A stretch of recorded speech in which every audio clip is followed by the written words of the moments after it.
జనాభా లెక్కలు పూర్తయ్యాక అమల్లోకి అన్నాడు. అవును నా జనాభా లెక్కలతో పాటు నియోజకవర్గాల పునర్విభజన అవును కూడా. అవును ఇప్పుడు ఆ నియోజకవర్గాల పునర్విభజన జరిగిపోయింది అనుకోండి, ఉమ్, జనాభా లెక్కల ప్రాతిపదికన చెయ్యాలి రాజ్యాంగం ప్రకారం. అవును రాజ్యాంగం ప్రకారం జనాభా లెక్కలు చేయాలి, ఉమ్, జనాభా లెక్కల ప్రాతిపదికన నియోజకవర్గాల పునర్విభజన చేయాలి.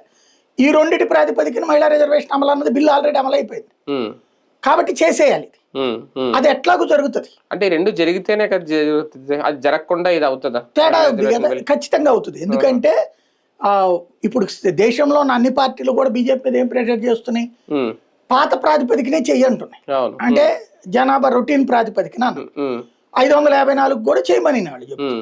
అవును అదే సందర్భంలో ఇప్పుడు వస్తున్న సమస్య ఏంటంటే రేపు జనాభా లెక్కలు అయిపోయాక ఆటోమేటిక్గా ఆచరణలోకి తీసుకురావాలి ఉమ్, మహిళా రిజర్వేషన్. ఉమ్, నియోజకవర్గాల పునర్విభజన కూడా ఆటోమేటిక్గా జరుగుతుంది. ఇప్పుడు 50% వద్దంటే రొటీన్ గా ఇదే నియోజకవర్గాల పునర్విభజన జరిగిపోవాలి, మామూలుగా జనాభా లెక్కల ప్రకారం. జనాభా లెక్కలు. ఉమ్, అది అయిపోయాక ఆటోమేటిక్ అమలు కావాలి. ఉమ్, ఉమ్.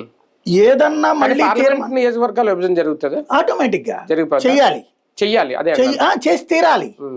లేదా మళ్ళీ ఫ్రీజ్ అండ్ నోటీస్ ఇదే ఆర్డర్ వేయాలి. ఓకే ఫ్రీజ్ అనేది దానికంటే కూడా చేయడానికి వాళ్లే మొగ్గు చూపుతున్నారు.